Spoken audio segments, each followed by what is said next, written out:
Welcome to news wise. मैं हूं आरिफा नूर। नाज़रीन, प्रोग्राम में आज हम बात करेंगे मईशत के हवाले से।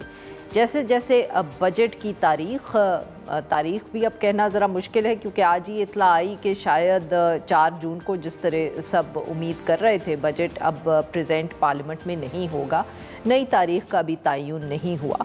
मगर जैसे जैसे बजट की तारीख करीब करीब आ रही है तो आम लोग क्या, जो मीडिया भी सारा है, सहाफ़ी बिरादरी भी है, जो कमेंटेटर्स भी हैं, उन सब की भी तवज्जो ईरान, अमेरिका, सदर डोनाल्ड ट्रंप से हटकर पाकिस्तान की मईशत पर आ गई है। अब सवाल ये उठ रहा है, बहुत से लोग ये कह रहे हैं कि फ़ॉरेन पॉलिसी में तो इतनी अच्छी परफॉर्मेंस रही है, इसको तो कोई भी झुटला नहीं सकता। मगर अगर पाकिस्तान के अंदरूनी हालात पे बात करें तो इस हुकूमत की मईशत के हवाले से कारकर्दगी कोई ख़ास अच्छी नहीं रही। यहाँ ये कहना ज़रूरी है कि वज़ीर आज़म शहबाज शरीफ साहब का ये 5वां बजट है। 2022 में वोट ऑफ नो कॉन्फिडेंस के बाद वो वज़ीर आज़म बने, तब 2 बजट्स उन्होंने पेश किए। उसके बाद ये जो 2024 के इलेक्शंस के बाद हुकूमत बनी, तो ये उनका 3रा बजट है। मगर मईशत की हालत में कोई ख़ास बेहतरी नज़र नहीं आती। तनकीद होती है तो यही होती है कि जो रिफ़ॉर्म करना था वो इस हुकूमत ने नहीं किया। और रिफ़ॉर्म पे एक्सपर्ट्स ही बताते हैं कि जो रिफ़ॉर्म होना होता है वो पहले 1-2 सालों में अगर कर लिया तो कर लिया, उसके बाद तो बहुत मुश्किल होता है। IMF का प्रोग्राम जो है वो जारी है। ये इस हुकूमत की सबसे बड़ी कामयाबी है। ख़ुद वो मानते हैं कि हमने IMF का प्रोग्राम चलाया। अब मगर उस IMF के प्रोग्राम को चलाने में भी जो अब एक्सटर्नल शॉक लगा है, जो आलमी दुनिया में पेट्रोल की कीमत बढ़ी है, तो उससे ये जो मईशत को संभाला है हुकूमत ने, ये कितना संभला रहेगा आने वाले दिनों में, इसका हमें पता चलेगा। अब अगर बजट की बात करें तो उस पर सबको खदशात तो यही हैं कि टैक्सेस और नहीं लगेंगे तो कम भी नहीं होंगे। हुकूमत की जो सारी इस वक्त जिसको हम कह सकते हैं कि फोकस है, वो यही है इनडायरेक्ट टैक्सेशन पे। बिजली के बिलों में टैक्स डाल दिया, GST से कलेक्ट कर लिया, इसी तरह उन्होंने सैलरी क्लास जो है उसके ऊपर टैक्स लगा लिया। टैक्सेशन के हवाले से भी कोई रिफॉर्म नहीं हुआ, वादे करते रह गए। IMF की तरफ से भी दबाव था कि टैक्सेस अब लगाएं ट्रेडर्स के ऊपर, उस पर भी कोई ख़ास अभी तक ठोस बात हमारे सामने नहीं आई। एग्रीकल्चर इनकम के हवाले से कमिटमेंट की गई थी, उस पर भी कोई ख़ास काम नहीं हुआ। कारोबारी हजरात जो हैं वो तो हर वक्त शिकायत करते ही रहते हैं जो उनके ऊपर टैक्सेस हैं और जो बाकी मसाइल हैं, मगर ज़रात पे कम लोग बात करते हैं। ज़रात की भी हालत अब ये हो चुकी है कि कपास की पैदावार पाकिस्तान में कम हो रही है। कहा जा रहा है कि इस दफ़े तो जो अमेरिकन कॉटन है वो भी ख़रीदी है पाकिस्तानी टेक्सटाइल मिल्स ने। और ये भी कहा जा रहा है, हुकूमत के लोग ख़ुद ये शिकायत कर रहे हैं कि जो सारी एक कॉटन बेल्ट होती थी वो मोरलेस ख़त्म हो गई है। जो ये एग्रीकल्चर रिफॉर्म हम कहें या जो गंदम की ख़रीदारी में हुकूमत का रवैया रहा है, उसकी वजह से किसानों ने भी कपास लगानी छोड़ दी है और वो सोच रहे हैं कि वो जो है शुगर केन उगा लें। तो ये सारे एक तरफ इश्यूज़ हैं। और अब बजट आ रहा है, इस हवाले से नवीद कमर साहब इत्तेहादी हैं पाकिस्तान पीपल्स पार्टी के हुकूमत के, उन्होंने भी टैक्स नेट में जो इनडायरेक्ट टैक्सेशन पर इन्हसार है हुकूमत का, ख़ास तौर पे जो सैलरी क्लास पे है, उस पर तनकीद की है। और साथ में सब ये भी मानते हैं कि FBR के सामने जो बजट या जो एक टारगेट रहा है पिछले सालों में और आने वाले सालों में भी IMF की तरफ से दिया जाएगा, वो उधर पहुंच नहीं पाएंगे। तो ये सारे इश्यूज़ हैं और उस पर बात करने के लिए आज हमारे साथ मौजूद है मिफ्ता इस्माइल साहब, एक वज़ीर ख़जाना है, सेक्रेटरी जनरल है Awam Pakistan party. Welcome to the show sir. Miftah साहब, आजकल आप ऑब्वियसली TV पे काफ़ी मसरूफ़ नज़र आ रहे हैं और ज़्यादातर टॉक शोज़ में आप मईशत के हवाले से ही बात करें। तो सर, अगर हम यहाँ से गुफ्तगू का आगाज़ करें कि हुकूमत का ये अब या शहबाज शरीफ साहब का ये 5वां बजट है, इसी तरह औरंगज़ेब साहब का ये तीसरा बजट है और इसहाक डार साहब वैसे तो ऑफिशियली सर वो फॉरेन मिनिस्टर और डेप्यूटी प्राइम मिनिस्टर हैं, बट उनका तो खैर I don't even know what the number would be कि ये उनके लिए ये कौन सा बजट होगा. बट क्या आपको नज़र आ रहा है, is it just going to be more of the same, या इस दफ़े आपको कोई तब्दीली नज़र आएगी इस बजट में in terms of the economy, in terms of reform? शुक्रिया मैम. देखें, गुजारिश ये है कि अगर कोई मेजर रिफॉर्म्स करने थे, इसमें एनएफसी का रिफॉर्म हुआ या एग्रीकल्चर के ऊपर टैक्स की बात हुई, या तो वो तो अब तक हो जानी चाहिए थी, उसकी इंतहा अब तक मिल चुका होता, वो हुकूमत कर चुकी होती. तो मेजर रिफॉर्म्स तो नहीं किए, और शहबाज शरीफ साहब के खिलाफ जो कौम का मुकदमा है वो यही है कि आप उन 5 सालों में वज़ीर आज़म रहे हैं जिस पे पाकिस्तान की मईशत जो है वो मज़ीद नीचे जा रही है, और आपने कोई इस्लाहात नहीं की कि जिससे मईशत को संभाला दे सके.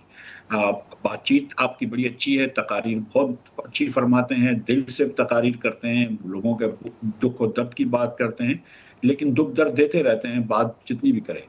तो ऐसी कोई चीज़ नज़र नहीं आ रही कि जिसके तहत हम जो समझते हैं कि मुल्क में कोई बेहतरी आएगी इस बजट से. जो आपके इब्तदाई से पहले जो तैमूर खान जगरा साहब का जो एक वो था, और उन्होंने कहा कि 430 अरब रुपए के वफाक कह चुका है, आईएमएफ से वादा कर चुका है कि वो मज़ीद टैक्स लगाएगा, और एक्चुअली वो 830 अरब रुपए के 400 अरब रुपया सूबे लगाएंगे. तो 830 अरब रुपए के तो हमारे टैक्स बढ़ेंगे.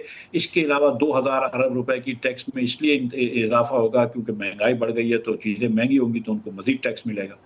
सो हुकूमत ने, और इसके साथ साथ हुकूमत ने ये भी कह दिया है कि लेवी जो शायद इस साल 1400 अरब रुपए या 1450 अरब जमा करेंगे, अगले साल जो है वो 1700 अरब से ज़्यादा जमा करेंगे. तो अगर आज आप 125 रुपए पेट्रोल पे लेवी दे रहे हैं और 25 रुपए टैक्स दे रहे हैं, तो 150 दे रहे हैं, तो आपको 170 रुपए अगले साल देने पड़ेंगे.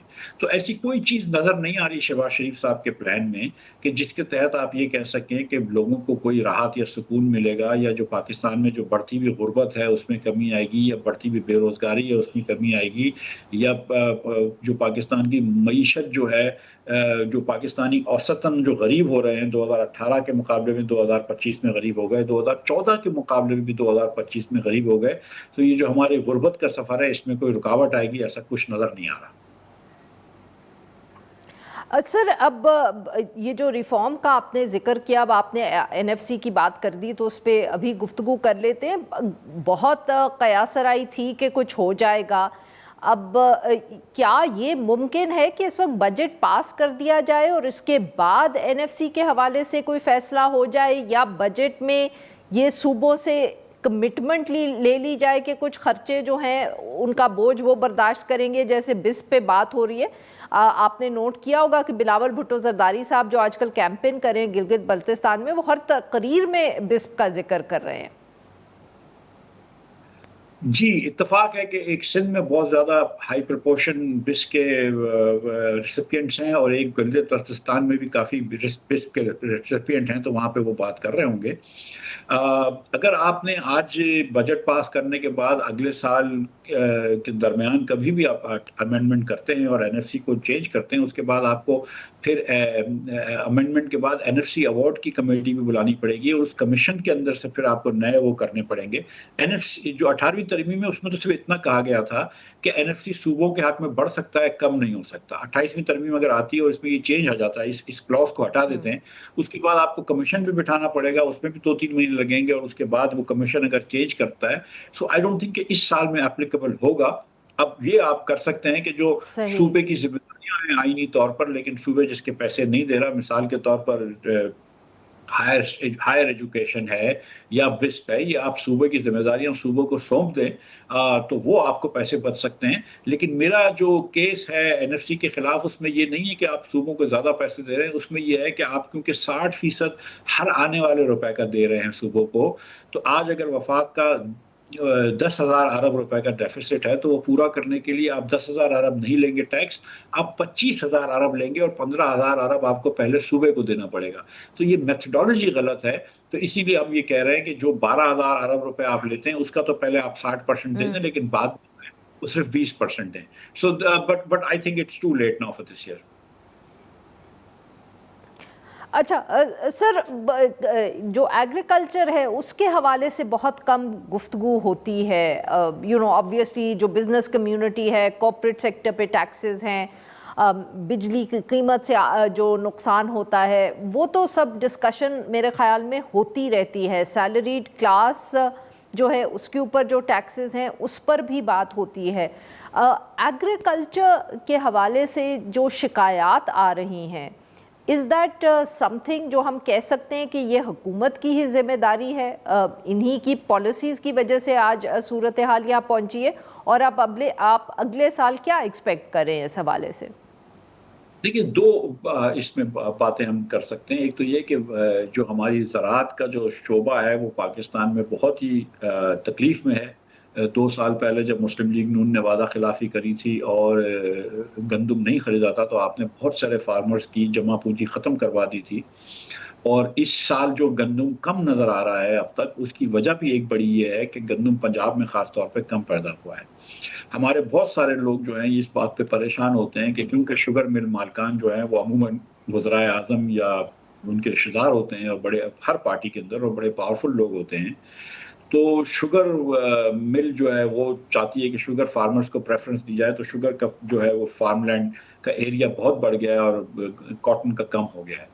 لیکن حکومت کو اگر کاٹن بڑھانی ہوگی تو اس صرف باتیں کر کے نہیں بڑھ سکتی ہے. آپ نے ان کو کاٹن کے کراپ کی اندر آپ کو جینیٹکلی ماڈیفائڈ سیڈز لا کے فارمرز کو دینے ہوں گے. یہ حکومت نے نہیں کیا. تو پاکستانی کاٹن جو ہے اس کی پیداوار بہت کم ہے دنیا کی کاٹن سے، اور پاکستانی کاٹن کی کوالٹی بھی بتدریج خراب ہو گئی ہے.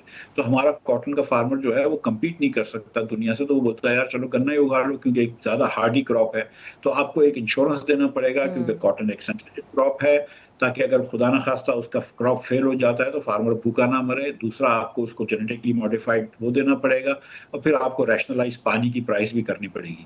لیکن حکومت نے جو انگریزوں کے زمانے میں ہوتا تھا کہ بھئی ڈسٹرکٹس ہوتے تھے کہ اس ڈسٹرکٹ میں آپ صرف گنا لگا سکتے ہیں، اس ڈسٹرکٹ میں آپ کاٹن لگا سکتے ہیں، وہ بات تو ختم ہو گئی. بڑے بڑے لوگوں نے اپنی ملیں ساؤتھ پنجاب میں لگا لی، اور ساؤتھ پنجاب میں اب کاٹن بہت کم ہو گیا. آج ہم جو کاٹن پیدا کر رہے ہیں وہ جنرل محمد ضیاء الحق کے صاحب کے زمانے سے بھی کم پیدا کر رہے ہیں. اور جیسا آپ نے ابتدائیے میں فرمایا کہ امریکہ سے امپورٹ کرتے ہیں، سینٹرل ایشیا سے امپورٹ کرتے ہیں، دیگر جگہوں سے امپورٹ کرتے ہیں. اور ہماری جو ٹیکسٹائل مل ہے، ٹیکسٹائل کی انڈسٹری پاکستان کی جو سب سے بڑی ایکسپورٹر ہے، اس کو بھی ہم نے ڈس ایڈوانٹیج کر دیا ہے. دوسری بات ہے کہ سر ٹیکس یہاں لینے میں اگر آپ جی معاف کریے گا سر، میں نے آپ کی بات کاٹی. I just wanted to ask you also, آج آپ نے معلوم نہیں دیکھا کہ نہیں، آج ڈان اخبار میں سٹوری چھپی ہے سر کہ جو ذکا اشرف صاحب ہیں، جو شاید شوگر ملز ایسوسی ایشن کو ریپرزینٹ کرتے ہیں غالباً، انہوں نے خط لکھا ہے حکومت کو کہ شوگر ایکسپورٹ کر لینی چاہیے ہمیں. جی دیکھیں، میں اس پہ ایک ٹیکس کی بات کر لوں کہ زراعت کے اوپر جو ٹیکس لگتا ہے جی وہ جی ٹیکس، وہ دیکھیں صوبے 2 سال سے IMF کہہ رہی ہے آپ ایگزمپشن لے رہے ہیں. زراعت کے اوپر ٹیکس ہے لیکن صوبے کلیکٹ نہیں کرتے. یہ میں سمجھتا ہوں کہ ایک فنڈامنٹل ناانصافی ہے کہ ایک 50,000 روپے کی تنخواہ دار آدمی سے تو آپ ٹیکس لیتے ہیں، لیکن آپ کسی کی 1000 ایکڑ کی زرعی اراضی ہے اس سے ٹیکس نہیں لیتے. تو ٹیکس آپ کو بالکل، آپ زراعت کی انڈسٹری کی ہیلپ کریں تاکہ چھوٹا فارمر ہیلپ ہو جائے.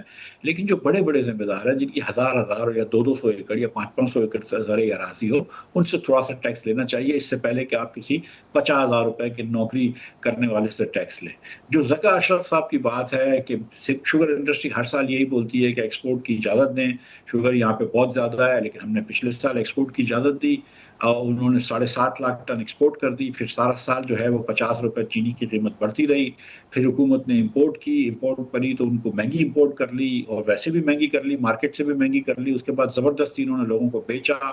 کچھ ان کے پاس اب بھی چینی پڑی ہوئی ہے، نقصان میں کرا ہوا ہے. سیریسلی حکومت کو اس بزنس سے نکل جانا چاہیے.